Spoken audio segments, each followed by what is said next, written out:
मेरा बेटा बीमार हो गया बड़े वाला, तो वो बहुत ही बीमार हो गया था और मैंने उसका बहुत इलाज कराया हॉस्पिटल में, जगह जगह भी लेके गई, झाड़ फूँक भी करवाया, लेकिन हमको 6 महीने हो गए इस तरीके से। और वो मेरा बेटा बिल्कुल सूख के कांटा हो गया। लोग कुछ कहने लगे कि इसको सूखिया रोग लग गया है।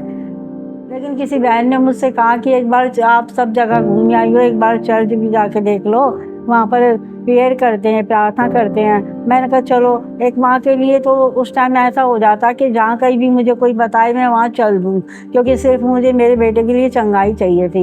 इसलिए मैं चर्च में चली गई उनके कहने से।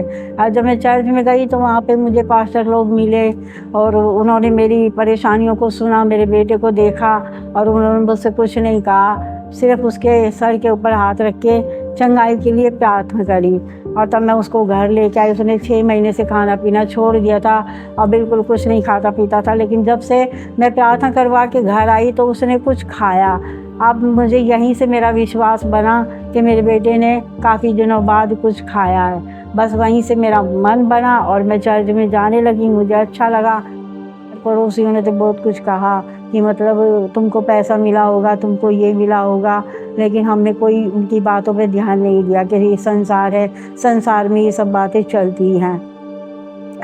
तो इसलिए कोई धर्म हमसे नहीं बदलवाया गया, कोई हमसे लिखा पढ़ी नहीं करवाई गई कि तुम मसीह में आ गए तो तुम्हारा धर्म बदला गया, इसमें लिख दो, वो कर दो। नहीं, आज भी हम जाते हैं, आज भी कोई ऐसा सवाल नहीं है हमारे लिए।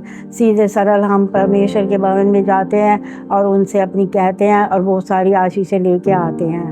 हमारा जीवन एक बिल्कुल ऐसा था जैसे एक नरक में लोग रहते हैं ना, और उसका जीवन होता है। चारों तरफ से कलेश ही कलेश, कलेश ही कलेश। घर में कोई बच्चों की नौकरी नहीं है, बच्चों को चंगाई नहीं है। और मैं अपने जीवन की तो सच में मैं बताऊं तो कैमरे के आगे शर्म भी आती है कि इतना सब कुछ खाने के लिए भी हमारे पास कुछ नहीं था। सच में मेरे परमेश्वर ने हमें बहुत संभाला है। परमेश्वर ने बहुत अपनी दया की है हम पर कि हमारे बच्चों को काम दिया, क्योंकि जिस घर में नौकरी कोई नहीं करेगा तो उसमें क्या होगा। जहाँ कहीं भी हमारे बच्चे नौकरी के लिए जाते थे, मेरे पति भी थे, तो कहीं से यही खबर आती थी आज उसका मालिक जो लगना था उसके यहाँ कुछ हो गया, आज उसके यहाँ कुछ मौत हो गई। और इस चक्कर में कहीं काम ही नहीं लगता था। बहुत कोशिशें करते थे, वो आके बताते थे जहाँ किसी ने मुझे बुलाया था, टाइम दिया था, आज उनके वहाँ वो हो गया। सच में शैतान मेरे जीवन में बहुत काम कर रहा था, लेकिन परमेश्वर में आने के बाद वो हमारे सारे बंधन टूटे और प्रभु ने हमारी बहुत सहायता करी कि आज हम पर्याप्त खा सकते हैं, पर्याप्त पहन सकते हैं और प्रभु ने अच्छा घर दिया है, उसमें रह सकते हैं।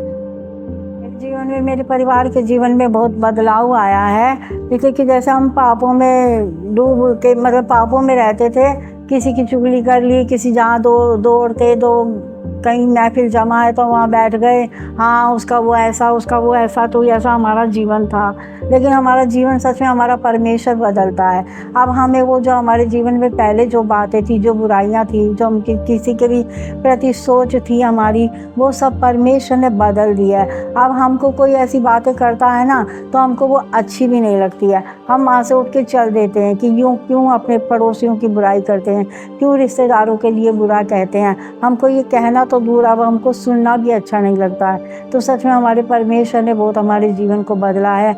मेरे बच्चे भी प्रभु में हैं और वो विश्वास करते हैं प्रभु में कि सच में जीवते परमेश्वर को हम जान गए हैं और वही हमारी सहायता करते। प्रभु कोई अगर छोटी सी बात भी किसी के लिए बुराई निकल जाती है तो हम उसी वक्त घुटनों के बल बैठ करके परमेश्वर से प्रार्थना करते कि प्रभु मुझे क्षमा करना, ये मुझसे पाप हो गया। ये सबसे बड़ा बदलाव हमारे जीवन में है। जब मैं यहाँ आई जयवंत जीवन चर्च में तो मेरे जीवन में बहुत बदलाव आया और यहाँ के जो पास्टर जी हैं वो बहुत ही अच्छे तरीके से हमको समझाते हैं, और जो बात हमको समझ नहीं आती तो हमारा इतना अभिभाव होता है कि हम 2-3 बार भी उनसे पूछ लेते हैं कि पास्टर जी ये बात कैसे है, ये इसका अर्थ क्या है। तो हमको बहुत अच्छे से समझाने के लिए मिलता है। तो हम परमेश्वर का धन्यवाद करते हैं। सच में हमें ये भवन मिला और ऐसे ही फैमिली मिली। मेरे प्रभु ने ऐसी फैमिली दी है कि सभी पास्टर जी, उनकी वाइफ, उनके बच्चे, हम किसी से भी संजोग वो ये संचोक नहीं करते हैं और खुल के कोई बात हम पूछ सकते हैं, जो हम और चर्च में नहीं कर सकते थे, क्योंकि वहाँ भीड़ हम ज़्यादा थी, इसलिए हम ना अपनी बात कह सकते थे, ना उनसे कुछ सुनने का हमको मौका मिलता था। तो ये हम परमेश्वर का धन्यवाद करते हैं, ये हमारे घर के पास ही है, इसलिए हम धन्यवाद करते हैं। परमेश्वर हमें ये चर्च दिया और यहाँ हमें बहुत कुछ सीखने को मिलता है और उम्मीद करते हैं मिलता रहेगा, क्योंकि हमको मौका मिलता है अपनी बात कहने का।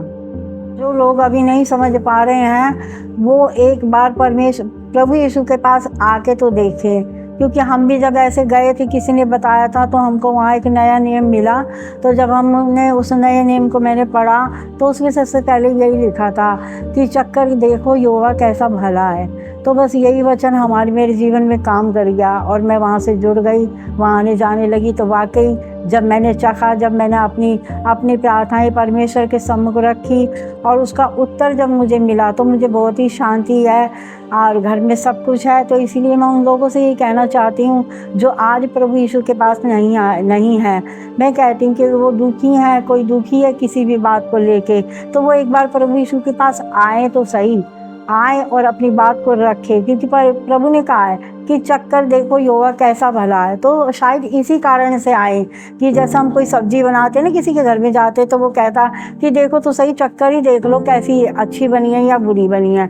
तो इसलिए मैं चाहती हूँ कि वो लोग भी एक बार ज़रूर आएँ कि परमेश्वर को चक्कर देखे वो कैसा भला है। हो सकता है परमेश्वर ने आपके जीवन में हमारी तरफ बहुत आशीषें रखी हों।